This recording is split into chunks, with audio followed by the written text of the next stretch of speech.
함께 봉독할 하나님 말씀 마태복음 9장 9절로 13절까지 하나님 말씀을 교독합니다.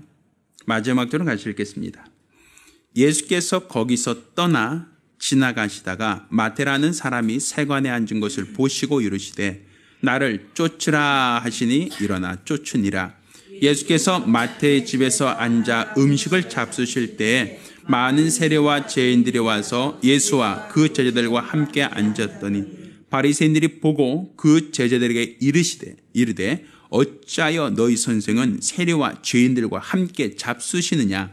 예수께서 들으시고 이르시되 건강한 자에게는 의원이 쓸데없고 병든 자에게라야 쓸데있느니라. 같이 읽습니다. 너희는 가서 내가 긍휼을 원하고 제사를 원치 아니하라 하신 뜻이 무엇인지 배우라. 내가 의인을 부르러 온 것이 아니요 죄인을 부르러 왔노라 하시니라. 아멘. 자, 오늘은 권세 있는 새 교훈 중에서 죄인을 부르시는 말씀에 대해서 하나님 말씀을 함께 나누겠습니다. 하나님께서 그 아들 예수 그리스도를 이 땅에 보내주신 것은 죄인을 부르시고 죄인을 찾아 그들에게 구원을 주시려고 하는 것입니다.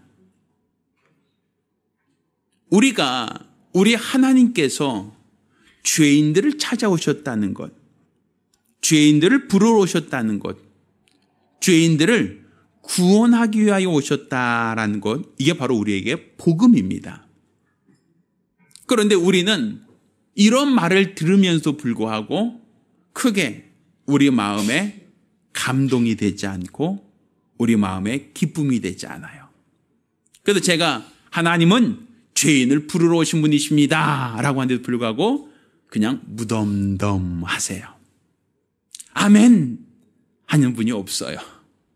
기쁨으로 이것이 나를 부르러 오셨구나 라는 어떤 그런 마음의 기쁨, 마음의 소망, 마음의 어떠한 감사함이 없어요.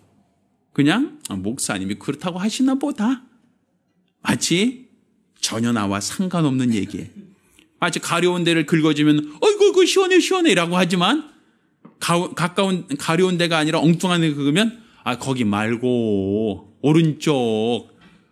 뭔가 내가 가려운 데를 긁어줄 때는 시원하다고 얘기하지만 가려운 데를 안 긁어주면 그냥 남의 다리 긁는 것처럼 거기 아니라니까 하고 별로 기뻐하지 않는단 말이에요. 우리 하나님은 죄인을 구원하러 오셨고 죄인을 부르러 오셨습니다 라고 함에도 불구하고 저와는 전혀 상관없고 저와는 전혀 무관하고 저와는 전혀 관계없다라고 생각하니까 마음의 감사도 마음의 기쁨도 또 그런 말을 들으면서도 아멘 하는 그런 어떤 마음이 없단 말입니다.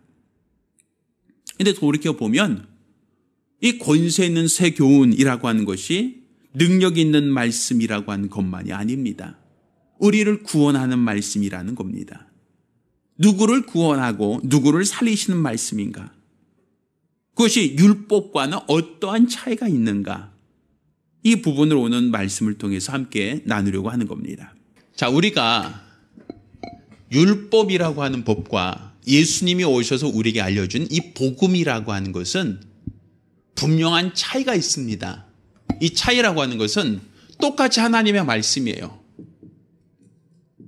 하나님이 하신 말씀은 동일합니다.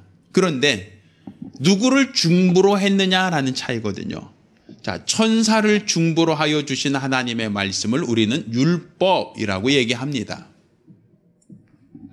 반면에 예수 그리스도를 중보로 하여 주신 하나님의 말씀을 우리는 복음 또한 진리라고 얘기하는 거예요. 똑같은 하나님의 말씀인데 누구를 통해서 주셨느냐라고 하는 것이 차이가 있다라고 얘기해요. 그런데 이것을 우리가 옛날에 양반가에서 결혼할 때 정실 부인과 또 첩에서 난 자식이 있죠. 그것처럼 아브라함도 똑같이 정실 부인과 첩 하갈에게서 난 자식이 있었단 말입니다. 그러면 정실 부인이 누구였죠? 아브라함이라고 우리가 할 때 아브라함에게 누가 원래 아내였어요? 사라라고 하는 아내가 있었죠. 사라. 근데 사라가 아이를 갖지 못하자 사라의 몸종이었던 누구?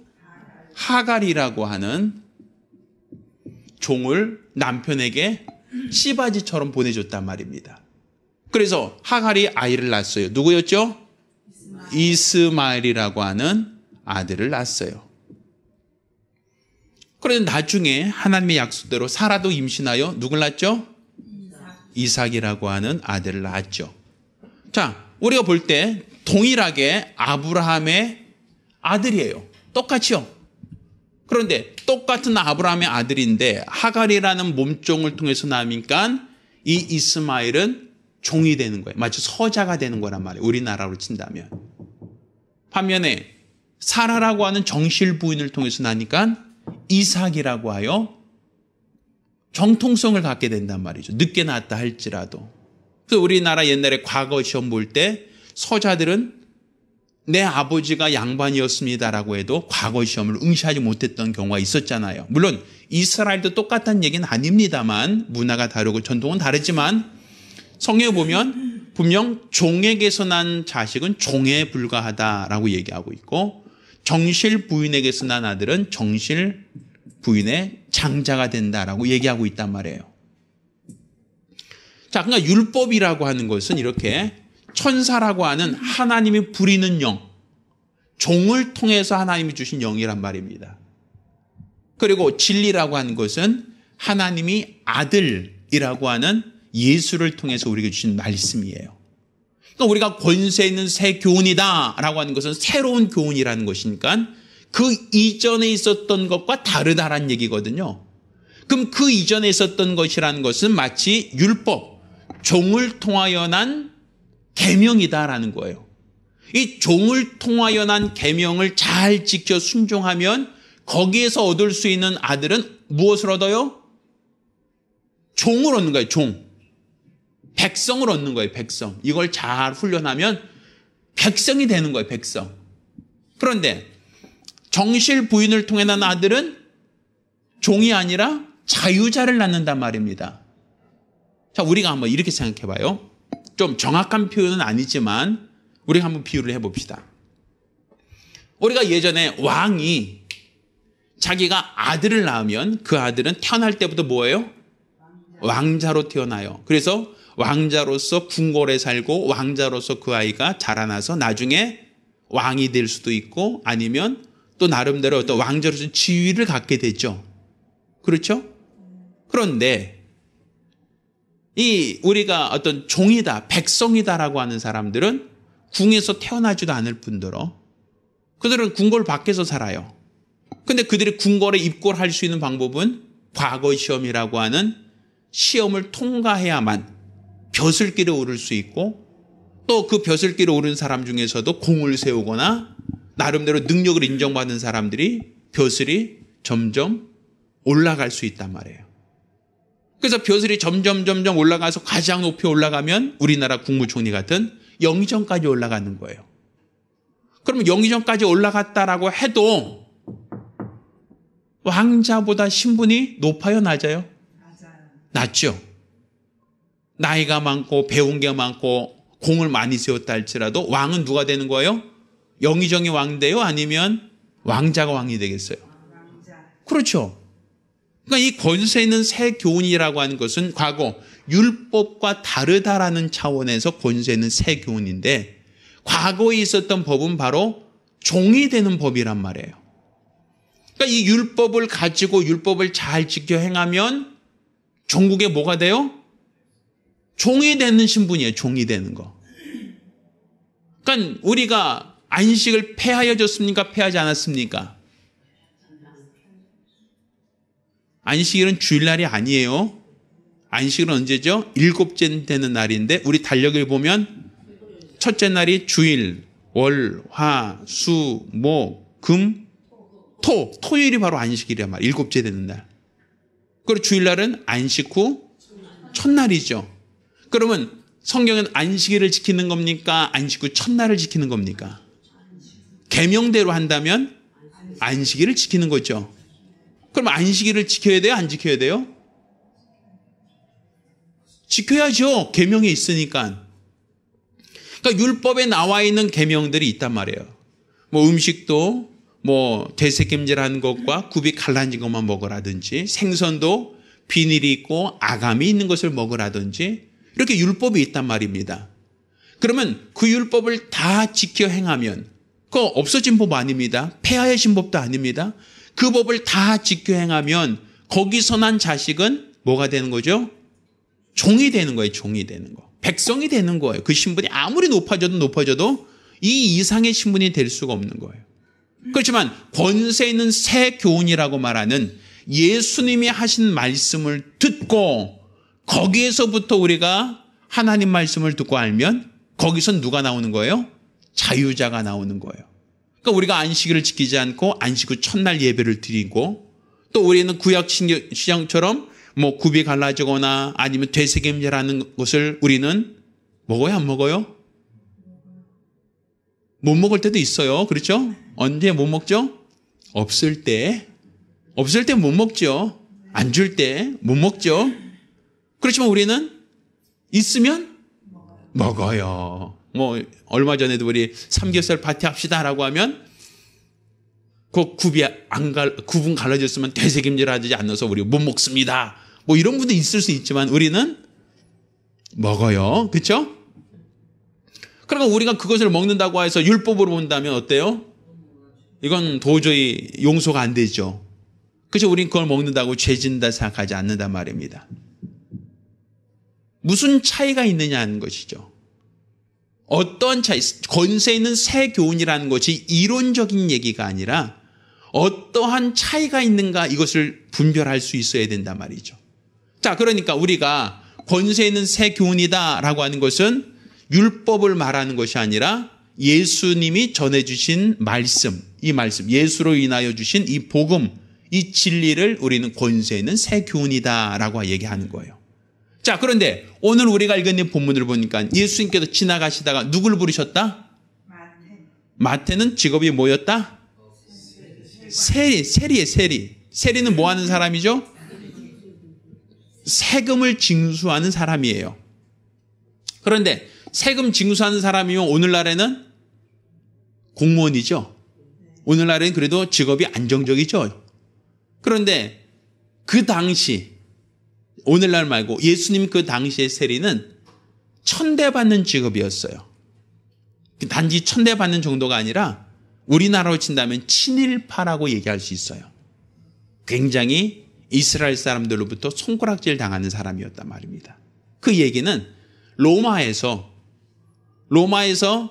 이 식민지를 많이 건설해 놓고 식민지에서 세금을 거둬들였어요. 그런데 우리나라처럼 한 사람당 예를 들어서 100원 이렇게 세금을 정해 놓으면 인구 숫자에 따라서 100원씩 다 거두면 되죠. 그렇죠? 그 인두세가 되죠. 인두세. 머리 하나당 얼마 이렇게 되는 거 아닙니까? 그럼 양반도 하나, 쌍놈도 하나 이렇게 내는 거 아니에요. 그런데 또 어떨 때는 땅을 많이 갖고 있는 사람은 더 많이 내라. 땅을 조금 갖고 있는 사람은 조금 내라. 이렇게 세금 낼 수도 있겠죠. 수익이 많으니까 너 많이 내. 수익이 적으니까 너 조금 내. 이렇게 할 수도 있을 거 아닙니까? 그렇죠. 그런데 로마에서는 그거 간섭하지 않았어요. 딱 그 쿼터를 정해 있어요. 쿼터를. 자, 너 이스라엘 요 지역에서 너 100만 원 만들어내. 100만 원 내. 하고 딱 쿼터를 정해주는 거예요. 그러면 세리가 여기 있는 사람이 100명이면 얼마씩 거두면 돼요? 100만 원인데 여기 있는 사람이 100명이에요. 그러면 얼마씩 거두면 돼요? 여기서 100원이라는 사람이 어디 있어요? 여기서 10,000원이죠. 10,000원. 그렇죠. 100만 원을 거두는데 여기 100명 있으면 얼마씩 거두면 돼요? 10,000원씩 거두면 100만 원이 되잖아요. 그럼 세리는 분명히 로마에서 100만 원 거두라고 했으니까 자, 10,000원씩 내세요라고 하면 된단 말이에요. 근데 10,000원씩 내라고 하면 가난한 사람은 내요, 못 내요?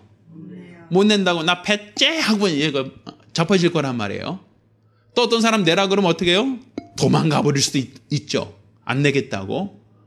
그러면 다 10,000원씩 걷다 보면 나중에는 도망간 사람도 있을 수 있고 나 잡슈 하고선 나 못 내 하고서는 배째라고 할 사람도 있고 그럴 거 아닙니까?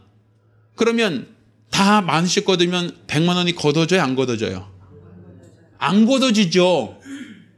그러니까 어떻게 하겠어요? 처음부터 못 거둘 걸 예상해서, 도망갈 걸 예상해서 얼마씩 걷어요? 5만 원 내 하는 거예요. 야, 로마에서 왔어. 얼마인데요? 500만 원. 5만 원씩 내. 하고서 5만 원씩 걷어 다니는 거예요. 그러면 도망간 사람도 있고, 아니면 못 내겠다고 배째라는 사람도 있고, 그 사람들 빼도 100만 원을 만들 수 있어요, 없어요? 있죠? 그러니까 만 원씩만 거두면 되는데 100만 원을 챙기기 위해서 5만 원씩 내하고서는 세금을 부과하는 거예요. 그러니까 내는 사람들은 만 원만 내면 될 거 5만 원씩 내기 쉬워요, 어려워요? 어렵죠. 또 안 내겠다고 하면 로마 군인 쫓아와서 잡아가고 또 어떻게 감옥에 가두고 때리고 하니까 내죠. 그럼 이 사람들이 예를 들어서 5만 원씩 해서 몇 명만 내면 100만 원 되겠어요? 20명만 내면 되잖아요. 20명만. 근데 20명만이 아니라 뭐 예를 들어서 30명이 냈다라고 하면 얼마가 이득이 돼요? 50만 원이 또 이득되죠. 계산이 어려워요, 오늘은. 설교 시간이 아니라 산수 시간 같아요, 오늘은. 50만 원이 이득되잖아요. 그럼 50만 원을 로마에다 갖다 주겠어요? 안 갖다 주겠어요? 안 갖다 주죠. 그럼 어떻게 해요, 그거는? 그죠, 자기 거예요. 이건 자기 거. 내 월급이야. 그러니까 이걸 내가 가져버린단 말이에요. 그러니까 로마의 앞잡이, 그러니까 이스라엘 사람들이 볼 때 세리들은 어때요? 로마의 앞잡이, 친일파라는 개념만이 아니라 로마 사람보다 더 심하게 걷어가. 왜? 1만 원만 걷어가면 될 거를 5만 원씩 걷어가고 남으면 다 누구 거? 내 거. 이렇게 하니까 얼마나 얄밉고 얼마나 치사하고 얼마나 믿겠어요. 그래서 세리들은 그 당시에 사람 취급도 안 했단 말이에요. 그냥 세금 내라고 하니까 무서워서 내고 그냥 얻어맞기 싫으니까 내긴 했지만 사람으로 취급도 안 했어요. 친일파라처럼.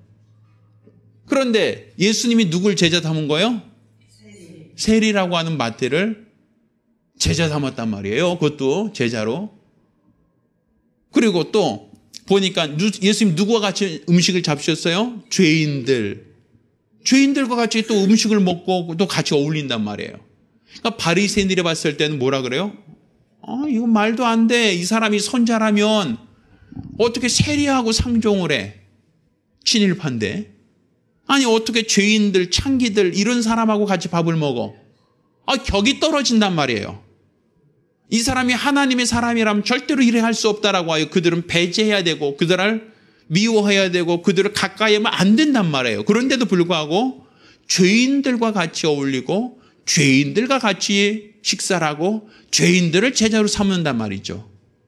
그러니까 바리새인들이 봤을 때는 이 율법 아래 있던 사람들이 볼 때는 야 그건 아니야. 그거는 절대로 용납이 안 돼 라고 하는데 예수님이 그 사람들하고 친하고 그 사람들을 자꾸만 받아들이니까 예수님을 배척하게 되는 거예요. 계속. 예수님을 싫어하게 되는 것이죠. 자, 그래서 이 권세 있는 세교는 왜 예수님이 그들을 가까이 하셨고 그들을 제자로 삼으셨고 그들과 함께 음식을 나누셨는가? 이게 왜 권세 있는 세교훈인가? 이 부분이에요, 오늘은. 자, 보세요. 우리가 자, 이 부분은 머리에 넣고 생각을 들으셔야 돼요. 자, 우리가 세상 종교도 그렇고 율법도 그렇고 가장 기본적인 전제가 무엇이냐면 이 피라밋 구조로 우리가 얘기합시다. 피라밋. 자, 이게 피라밋이라고 얘기해요. 자, 우리가 보편적으로 많은 사람들이 여기 살고 있어요. 자, 그리고 여기 이제 가장 높은 직급, 가장 높은 관직이라고 얘기합시다. 그럼 수많은 사람들이 그 다음 단계 올라가려면 뭐 해야 돼요? 내가 지금 내 신분보다 더 높은 신분이 되기 위해서는 뭐 해야 돼요? 노력하고 공부하고 또 시험 잘 봐야 되잖아요. 그래서 저 신림동 고시총 같아 보면 거기에 쪽방에서 사법고시, 행정고시, 뭐 공무원 시험 보기 위해서 머리 터져라 공부한 애들이 있잖아요. 그 아이들은 왜 그렇게 머리 터져라 공부합니까? 그 이유는 그렇죠. 신분 상승을 위한 거란 말이에요. 옛날 과거 시험 보는 것처럼.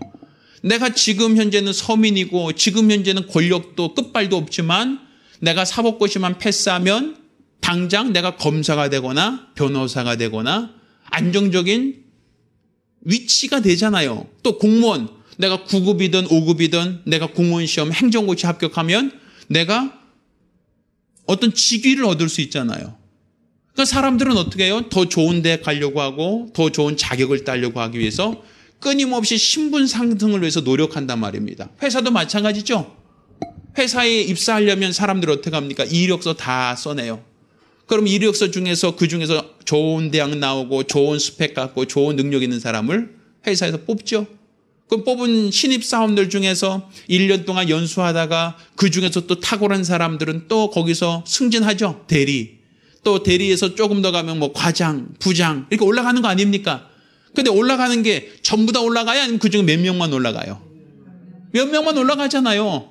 그러니까 여기서 10명이라고 한다면 여기서 올라가는 것은 뭐예요? 5명, 또 올라가는 것은 2명, 또 올라가는 건 1명 이런 식으로 줄어들잖아요. 점점. 그러니까 올라가면 올라갈수록 그 문이 이 단추구멍처럼 바늘구멍처럼 좁아지잖아요. 그러니까 그 중에서 몇 명만 올라가고 나머지는 다 떨어지는 거예요. 몇 명만 올라가고 나머지는 다 낙오되는 거예요. 모두가 다 올라가는 법이 없어요. 그러니까 모든 사람이 다 시험을 보지만 그 중에서 몇 명만 서울대 가고 서울대 간 사람 중에 몇 명만 삼성 들어가고 또 삼성 들어간 사람 몇 명만 그 중에서 승진하고 그래서 삼성에서 사장급까지 올라가려면 그 중에 몇 명이겠어요? 한 명이야, 한 명. 그러니까 나름대로 성공했다라고 하는 말을 들으려면 한 반 전교생 중에서 한 명 있을까 말까 하는 거예요. 또 뭐 서울대 갔다 뭐 한 사람도 요즘에 보니까 어떤 인사청문회라는 거 있잖아요. 인사청문회. 그래서 대통령이 외무부 장관 누수 강 XX 뽑겠다 하고 임명하니까 사람들이 어떻게 해요? 검증하죠. 이 사람이 학벌이, 이 사람이 능력이, 이 사람이 뭐 부동산 취득이, 이 사람이 또 뭐 투기한 어떤 또 위장전입한 경력이 뭐 이렇게 하면서 이 사람의 흠결을 계속 어떻게 해요? 찾아내려고 하죠. 이 사람이 그래서 부적격합니다. 이 사람 장관 되면 안 됩니다. 이렇게 되잖아요, 지금. 그렇죠? 그러니까 끊임없이 어떻게 해요? 이 올라가려고 할 때마다 누군가 뒤에서 자꾸만 잡지요. 올라가려고 하면 이 사람은 위장 전입한 경력이 있습니다. 이 사람은 어떤 논문 표절했습니다. 이 사람은 뭐 했습니다 하고 계속 끌어당기려고 하니까 그중에서 흠결없고 그중에서 아무 때 묻지 않는 사람만 하나 가까스로 올라가는 거예요. 그 위에. 그렇죠? 그러니까 위로 올라가면 올라갈수록 힘들어요? 쉬워요? 어렵죠? 올라갈 게 점점 어려워지잖아요. 그 중에서 장관이 되고 그 중에서 국무총리가 되고 그 중에서 더 잘하면 대통령 되는 거예요. 쉽게 표현해서. 그러니 그 위로 올라가려면 올라갈수록 점점 힘들어질 수밖에 없단 말이에요. 이게 율법이에요. 율법. 이 율법이라고 하는 것은 의인을 찾는 법이에요. 의인.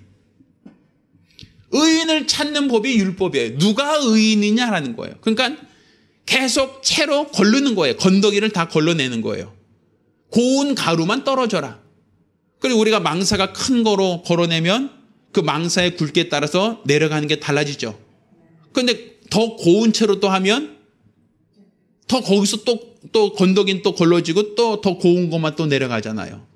또 더 고운 곳으로 갈아내면 정말 먼지같이 어떻게 아주 미세한 것만 떨어지고 나머지 또 걸러지잖아요. 그렇죠. 그것처럼 계속 의인을 찾는 거예요. 의인을.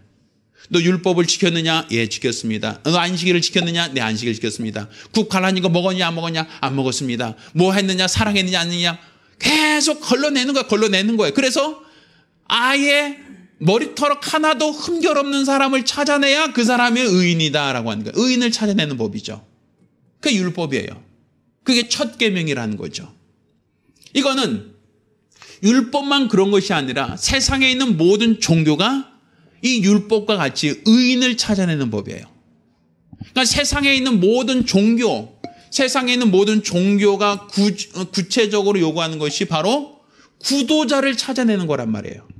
자, 불교도 세상에 속세에 있는 모든 수많은 사람들 중에서 그 모든 것을 버리고 산속 암자 찾아 들어와서 머리 깎고 결혼 다 포기하고 아예 그냥 풀만 뜯어 먹으면서 평생을 그렇게 사는 사람, 또 그 중에서도 또 해탈하고 그 중에서도 또 욕심 버리고 그 중에서도 또 성별한 사람 하고 계속 거르는 거예요. 계속 거르는 거예요. 그래서 그렇게 돼야 신의 경지에 오를 수 있다라는 거예요.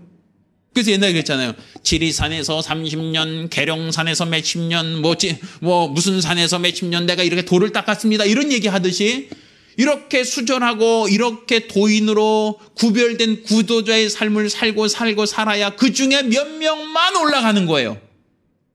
그러니까 천주교도 그랬단 말이에요. 천주교도 일반 평시들 중에서 사제로 등록하고 사제 중에서 또 주교가 되고 또 주교 중에서 또 그 중에서 추기형 되고 또 추기형 중에서 겨우 누가 나와요? 교황이 나오는 거예요. 그렇게. 그러니까 뭔가 계속 단계로 올라가야 마지막 단계까지 가야 그 사람이 인정을 받는 거죠. 그러니까 세상도 그렇고 세상의 모든 직업에서도 입사 원서 낸 사람들 다 뽑아주는 게 아니라 그 중에서도 골라내서 그 중에서 가장 엘리트들만 골라내고 그 엘리트 중에서도 또 엘리트를 골라내서 사원으로 삼듯이 세상은 이렇게 의인을 찾는 법이란 말이에요. 의인을. 율법도 마찬가지고 세상에 있는 모든 종교도 마찬가지고 세상에 있는 학교나 세상에 있는 모든 직장들은 다 엘리트를 찾아내는 거예요. 최고의 엘리트. 가장 최고의 재능만 찾아내서 그 사람에게 역할을 맡기고 그 사람에게 임무를 맡기는 거예요. 그러니까 서로 엘리트 되려고 올라가는 중에 어떠한 사람은 흠결이 있어서 안 되고 도덕성으로 문제 있어서 안 되고 어떤 사람은 사상에 문제 있어서 안 되고 이렇게 계속 걸러내서 그 중에 아주 극히 몇몇 사람만 그 바늘귀를 통과하는 거란 말이에요. 자, 그러면 이 기준으로 구원을 준다. 이 기준으로 하나님이 하늘나라에 들어갈 자격 준다라고 하면 하늘나라 들어갈 수 있겠어요, 없겠어요? 어렵죠. 정말 어렵죠. 우리나라의 수많은 사람 중에서 그 중에서 야, 주일날 한 번도 빠지면 안 돼. 한 번도 안 빠졌습니다. 너희들 중에 한 번도 안 빠졌냐? 너희들을 헌금할 때 너희 집 재산을 다 팔아서 가난한 사람에게 나눠주고 날 따르라. 예, 난 그렇게 했습니다. 너 그러냐? 너 그러면 가난한 사람에게 다 재산 나눠주고 너 알거지가 되었습니다. 예, 좋습니다. 그럼 너 이제는 나를 위해서 목숨도 내놓아야 된다. 이렇게 계속 걸르다 보면 마지막까지 그래도 나는 따라왔습니다라고 할 사람 몇 명 있겠어요? 거의 없죠. 찾기가 힘들죠. 왜? 거르다 보면 다 거기 걸려서 결국에는 통과를 못한단 말이에요. 그러면 천국 갈 사람 몇 명 있겠어요? 없어요. 그러니까 성경은 율법에서 의인은 없나니 하나도 없다. 찾는 자도 없고 구하는 자도 없다. 아무도 찾을 수 없었다라는 거예요.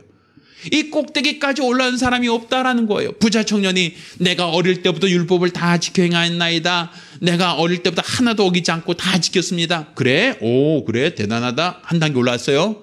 그래, 네 재산 다 가난한 자에게 나눠주고 나 따라라. 한 단계 더 올라가란 얘기죠? 그러니까 이 사람이 내 재산 다 팔아 나눠주면 난 거진데 이거 못 자책하겠다. 여기서 그만. 올라가요? 못 올라가요? 못 올라간단 말이에요. 그러니 끝까지 단계 올라서 이 꼭대기까지 올라올 사람은 찾을 수가 없다. 이게 바로 한계란 말이에요. 이게 세상 모든 종교도 마찬가지예요. 뭐 절에서 스님들이 그중에서 나름대로 열심히 돌을 닦고 열심히 구도자의 삶을 살고 있지만 그중에서 부처처럼 해탈할 수 있는 사람 그중에 몇 명 있겠어요? 없어요. 일반 속세에 있는 이런 분들 말고 아예 머리 깎고 뭐 이렇게 수십 년간 평생을 그렇게 한 사람 중에서 말 그대로 석가모니처럼 부처가 돼서 어떤 뭐 이렇게 그 주위에 오를 수 있는 신이 될 수 있는 사람 몇 명 있겠냐는 거예요. 모두 우리나라 사찰에 있는 모든 중들이 다 그렇게 된다면 대단한 일이겠죠. 그렇지만 그렇지 않잖아요. 그럼 승려도 어떤 그 가장 큰 스님조차도 부처가 될 수 없다면 일반 우리들은 어림도 없죠. 이거는 그들은 결혼도 안 하고 고기도 안 먹고 평생 산속에서 그렇게 수절하면 살아도 안 되는데 우리 같이 먹을 거 다 먹고 할 거 다 하고 그러면서 어떻게 그 지위에 올라갈 수 있어요? 이거는 뭐 도저히 어룰 수 없는 산이 되잖아요. 그럼 모든 종교가 그렇단 말이에요. 그러니까 구도자, 성직자를 굉장히 높이 쳐주는 것은 그래도 우리보다는 더 근접해 있다고 생각하니까 성직자에 대해서 존경하고 성직자에 대해서 오 하고 있는 거 아닙니까? 왜? 이 단계 올라가서 그들은 나보다 높은 단계에 있다라고 생각하니까 오 하고서는 그들을 우러러 보는 거 아니겠어요? 왜? 모든 종교가 그렇단 말이에요. 높은데 더 높아지려고 지금보다 더 이게 계속 요구하는 거예요. 그러니까 율법도 계속 이거보다 더 하면서 의인을 계속 찾는 거예요. 그 중에서 의인을 골라내고 또 그 중에서 또 의인을 또 골라내고 또 그 중에 또 의인을 골라내고 계속 골라다 보니까 이제 찾을 자가 없어, 의인이 없어 라고 하는 게 이게 율법의 한계란 말이에요. 그런데 이 권세 있는 새 교훈이라고 하는 이 말씀은 이 높은 데 올라간 사람만 내가 구원하겠다. 이 높은 데 있는 사람만 하나님의 자녀가 될 권세를 주겠다. 이 높은 데 올라간 사람에 대해서만 천국 열쇠를 주겠다라고 하는 게 아니란 말이에요. 우리 주님은 의인을 부르러 온 게 아니라 누굴 부르러? 죄인을 부르러 찾으러 왔다 하고서 주님이 관심을 갖고 있는 건 여기 있는 사람들이 아니라 여기 있는 사람하고 이렇게 오셨단 말이에요. 그러니 여기 있는 사람이라고 하니까 지금까지 구도자의 삶 살고 이렇게 올라가려고 부지런히 노력해서 여기까지 올라갔던 사람들이 왔을 때는 에이 여기 있는 사람이 아니잖아 이렇게 되는 거란 말이에요. 아니 죄인들과 세리들과 창기들과 이 사람들은 우리와 비교하면 저 아래급에 있는 사람들인데 그들을 구원하겠다니 이게 말이 돼 라고 하는 거란 말이죠. 근데 우리 주님이 하신 말씀이 뭐냐면 병든 자에게라야 의원이 필요하다라는 거예요. 그러니까 이들은 다른 건 몰라도 뭐해요? 우리들은 할 수 없습니다. 우리들은 도저히 불가능합니다. 우리를 도와주세요 라고 하는 마음만 있으면 내가 이들을 도와줄 수 있다는 거예요. 여기 올라간 사람이 아니고 정확한 비유는 아니지만 요즘에 어떤 사건을 가지고 제가 한 가지 비유를 들게요. 요번에 우리나라 대통령 되신 분이 있죠. 탄핵 정국을 통해서 5월 장미재선을 통해서 대통령 되신 분이 있었어요. 누구죠? 문제가 많은 분은 아니고 어떤 문재인이라고 하는 분이 대통령 되셨어요. 그렇죠? 자, 이분이 이제 대통령이에요. 우리나라에서 가장 높은 지위에 올라갔죠. 그렇죠? 그런데 요번에 이제 미국 가서 트럼프 대통령과 정상회담 하겠다라고 얘기를 해요. 근데 오늘 아침에 뉴스를 보니까 이분이 이 문재인 대통령께서 옛날 6.25 때 1.4 후퇴 때 흥남부두에서 그 미군이 그 흥남부두에서 이렇게 피난민들을 태워서 부산 앞바다 영도 쪽에 피난민들 내려줬거든요. 그때 문재인 대통령이 거기서 피난 나왔던 사람이래요. 옛날 국제시장에 보면 그 영화에 피난민 있잖아요. 이 문재인 대통령이 그때 그 북한에서 탈출한 사람이에요.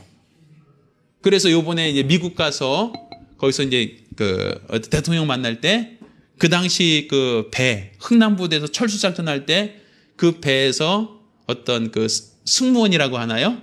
그 배에 있던 사람과 만난다. 이런 게 이제 뉴스에 떴어요. 그 사람과 만나서 좋아한다는 게 당신들 덕분에 내가 대통령 됐습니다. 이 얘기죠. 보편적으로. 자, 그러면 이게 흥남부두에서 이제 1.4 후퇴 때 그러니까 중공군들이 막 이렇게 밀려오고 이 사람들이 지금 다 잡혀서 죽게 생긴단 말이에요. 자, 그때 미군 그 군함 철수작전하는 그 군함이 무기를 다 버리고 거기 있는 사람들을 다 피난민들을 태워라 해서 피난민들을 태워서 저 부산 쪽으로 피난시켜 준 거잖아요. 그때 그 함장이 피난민들을 태울 때 자 여기서 돈 많은 사람만 태우겠습니다. 라든지 자 여기서 최소한 무슨 계급 이상 어떤 사회에서 어떤 지위 이상 가진 사람만 태워주겠습니다. 이렇게 했다라면 거기 있는 사람 피난민들 다 탈까요? 못 탈까요? 못하죠. 자, 거기서 마치 우리가 아까 요 엘리트를 딱 선장이 자, 우리가 후퇴하는데 태워는 주는데 가장 먼저 엘리트 요 사람 1순위 그 다음에 요 사람들 없으면 2순위 이 사람들 해서 계급을 정해서 여기까지 올라온 사람만 태워주겠습니다. 자, 여기서 이제 지주 땅 많이 갖고 있던 사람들 땅 문서 갖고 있는 사람들 그 사람들 받아주겠어. 자, 땅 문서 내놓으세요 라고 하면 이 배 타고 싶은 사람 어떻게 해야 돼요? 땅 문서 있고 땅 문서 갖고 온 사람만 태워주고 안 갖고 온 사람들은 저리가 너는 안 돼. 가난한 사람 못 태워 하고서는 바다에 빠뜨려 버렸다면 아마 그 배는 탈 수 있는 사람이 한계가 있겠죠. 땅이 있던 사람, 지주만 탈 수 있겠죠. 또 만약에 그 함장이 자, 여기서 좀 그 금덩어리나 돈 갖고 온 사람만 태워주겠소. 자, 한번 내놓으쇼. 얼마 갖고 왔소? 라고 해서 돈 있는 사람만 태워주겠다고 했다면 그 가운데 돈 갖고 나온 피난 왔던 사람들은 탈 수 있을지 몰라요. 근데 거기 있는 모든 피난민이 탈 수 있어요? 없어요? 없죠. 그럼 다 너희들 내려가 하고선 또 바다에 빠지겠죠. 그렇죠. 그러니까 예수님이 오신 것은 그렇게 돈 있는 사람, 능력 있는 사람, 모이는 사람, 이 사람을 골라서 태우겠다는 게 아니라 피난민들 누구나 다 타세요. 누구나 다 타세요. 지금 인민군들, 괴류군들, 중공군들 다 몰려오고 있으니까 자, 그러면 좋습니다. 자, 누구나 다 타. 이 중에서 뭐 여권 검사하고 뭐 검사해서 그 중에서 골라서 선별이 태워진 게 아니라 살고 싶은 사람은 다 오세요. 살고 싶은 사람은 다 태워주겠습니다. 라고 하면 그 사람들은 이 배 탈 수 있어요? 없어요? 있죠. 그러니까 지금 현재 예수님이 죄인을 찾아오셨다라고 하는 것은 너희가 노력해서 이 위치에 올라와 있는 사람을 찾아서 의인이다. 내가 너를 쓰겠다가 아니라 가장 낮은데 여기 있는 사람을 쓰겠다는 거예요.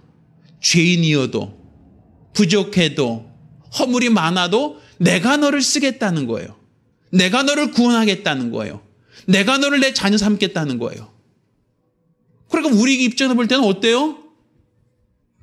엄청난 거죠, 이거는. 그렇죠? 그러니까 내가 구도자의 삶을 살고 이렇게 평생을 수절하며 살고 평생을 절제하며 율법대로 살아서 한 30년, 50년 노력하고 나서 그 당시 그 다음에 발탁되는 것이 아니라 내가 죄인이지만 내가 아무짝에도 쓸모없지만 아무런 가능성도 없지만 하나님이 나 같은 사람을 구원하셨습니다. 하나님이 나 같은 사람에게도 하나님의 자녀된 권세를 주셨습니다. 이게 바로 권세 있는 새 교훈이라는 거예요. 이게 바로 예수님이 말씀하신 구원은 바로 여기 있는 거예요. 노력해서 지위에 올라간 사람만 뽑아고 그 사람만 의롭다라고 인정하고 그 사람만 천국 가는 법이 아니라 우리가 죄인인 걸 인정하기만 하면 나 좀 살려주세요 라고 하는 사람이라면 다 살려주겠다는 거예요. 그러니까 횡단보도 철수할 때 철수하기 싫어하는 사람이 있을까요? 없을까요? 있죠. 나는 공산당이 좋아요 하는 사람도 있을 거 아닙니까?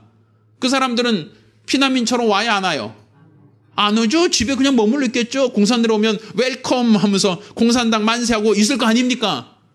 근데 이 산장이 찾아가서 그 집마다 야 당신도 빨리 타. 당신도 빨리 타. 이렇게 하진 않아요. 당신도 빨리 피난해 라고 그렇게 그 사람들 다 끄집어내서 배에 억지로 태우진 않아요. 왜? 그 사람들은 누굴 좋아하니까? 웰컴 김일성 하고 김정을 좋아한다고 얘기하는 사람은 그 배 안 타. 왜 안 타요? 피난 오지도 않으니까 그 사람들은. 누가 그 배 타겠어요? 나는 공산당이 싫어요 하는 사람만 피난 오는 거예요. 난 공산당하고 안 살래요 하고 하는 사람은 피난 오는 거예요.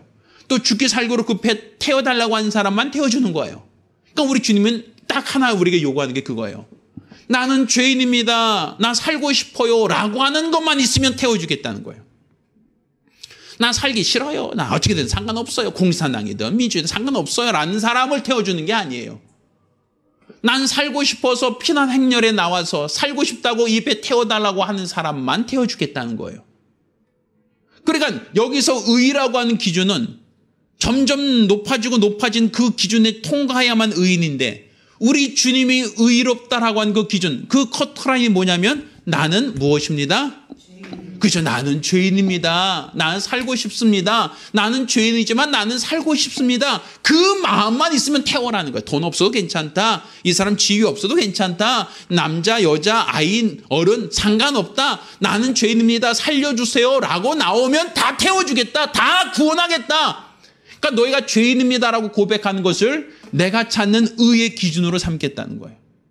여기서 내가 수도하고 고행하고 높아져서 의로워진 자를 찾으려고 하면 내가 찾을 수가 없으니까, 그 기준으로 너희 한 사람도 구원받을 수 없으니까 그 기준으로 못 찾고 나는 죄인입니다. 그렇지만 난 살고 싶어요. 나는 가진 것 없습니다. 그렇지만 살고 싶어요. 난 살고 싶어요. 라고 하는 사람만 살려주겠다는 게 바로 예수님이 선택하는 그 커트라인이란 말이에요.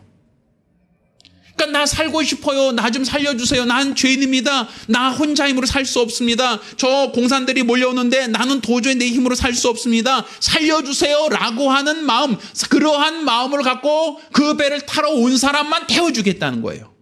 우리 주님이. 그러니까 우리 주님이 생각하는 의의 기준은 율법에서 말하는 것처럼 구도자의 삶 살고 뭐 해서 최종 단계까지 오른 사람만 뽑아주는 게 아니라 나 살고 싶어요. 나 좀 제발 살려주세요. 라고 하는 사람 다 태워라. 다 그들 구원하겠다라는 게 바로 권세 있는 새 교훈이라는 거예요. 이 권세 있는 새 교훈이라는 것이 그냥 하나의 교훈이 아니라 우리를 살리는 교훈이라는 거예요.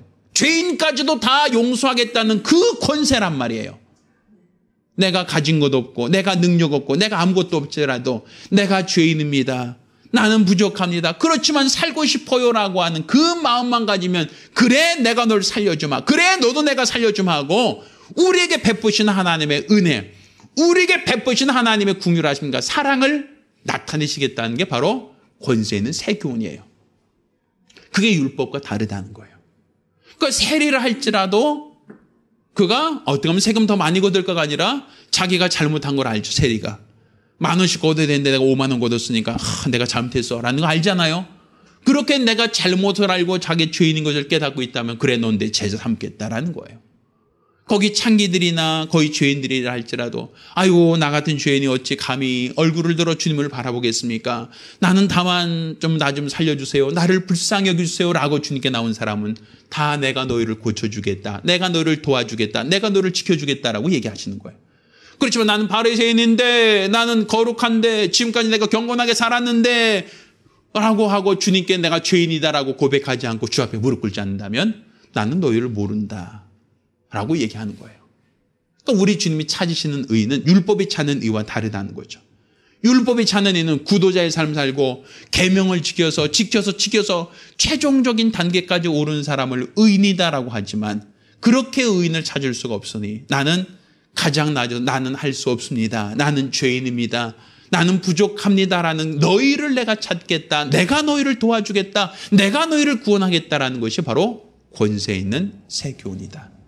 이 권세 있는 새 교훈은 죄인을 부르러 오신 말씀, 죄인을 구원하는 말씀이 된다라는 것이죠. 그러니까 바로 우리가 어떤 위치에서 주님을 만날 수 있다는 거예요.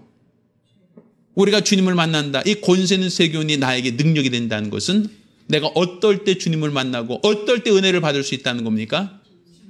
내가 종교생활 잘하고 내가 뭘 잘해서 점점 높아져야만 주님을 만나는 게 아니라 나는 지금 뭐 하면? 나는 죄인입니다. 나는 아무것도 할 수 없습니다. 그렇지만 주님 나를 살려주세요. 주님 나를 도와주세요. 라고 하는 마음만 있으면, 그런 믿음만 있다면 우리 주님은 나를 구원하시고 나에게 생명의 길로 인도하실 것이다 라는 그 약속입니다. 이게 권세 있는 새 교훈이란 말이에요. 따라서 우리가 예수의 말씀이 권세 있는 새 교훈이기에 우리에게 생명을 주는 말씀이고 우리에게 능력을 주는 말씀이 될 수 있다라고 하는 겁니다. 따라서 우리가 같이 기도하실 때에 우리는 아무것도 노력해서 천국 가는 거 아니에요. 내가 율법을 잘 지켜서 천국 갈 수 있다라고 할 수 없단 말이에요. 나는 그런 자격도 없고 그런 능력이 없는 사람입니다. 나는 죄인일 뿐입니다. 주여, 나는 아무것도 할 수 없는 죄인입니다. 그렇지만 우리 주님 나를 용서하시면, 나를 긍휼히 여기시면, 나를 불쌍히 여기시면 내가 주님 은혜에 입을 수 있사오니 하나님 나를 불쌍히 여기시고 나에게 은혜를 더하여 주시옵소서. 이런 마음, 이런 사모함을 가지고 한 목소리로 기도합니다. 살아계신 아버지 하나님, 우리 하나님께서 우리를 사랑하심을 참으로 감사드립니다. 또 우리 하나님께서 우리에게 구원을 베푸심을 감사드립니다. 율법이나 세상의 모든 종교들은 구도자의 삶을 통하여 그가 세상의 모든 소욕을 버리고 또 그가 거룩하고 경건하고 온전함으로 말미암아 의인이라 칭함을 받을 수 있고 또 이렇게 점점 나 자신을 희생하고 나 자신을 철저히 돌아봐 세상의 모든 욕심과 정욕을 버린 사람, 그렇게 구도자로 살았던 삶을 찾고 있고 그런 사람만이 의인이다라고 말하고 그 사람들을 인정했던 세상의 모든 종교와 율법을 우리가 알고 있습니다. 이런 기준으로 우리가 하나님 앞에 선다면 단 한 사람도 구원받기 어렵고 단 한 사람도 하나님의 은혜와 긍휼을 얻을 수 없을 것입니다. 그렇지만 우리 하나님께서 우리에게 큰 은혜를 더하여 주시사 죄인을 찾으러 오셨고 죄인들에게 하나님의 은혜와 사랑을 알게 하여 주셨사오니 내가 죄인인 것을 고백만 한다면, 내가 죄인입니다라고 시인만 한다면 이러한 죄인을 구원하시겠다는 우리 하나님의 약속을 기억하고 우리가 우리 하나님의 은혜를 체험할 수 있는 믿음의 사람들이 될 수 있도록 도와주시옵소서.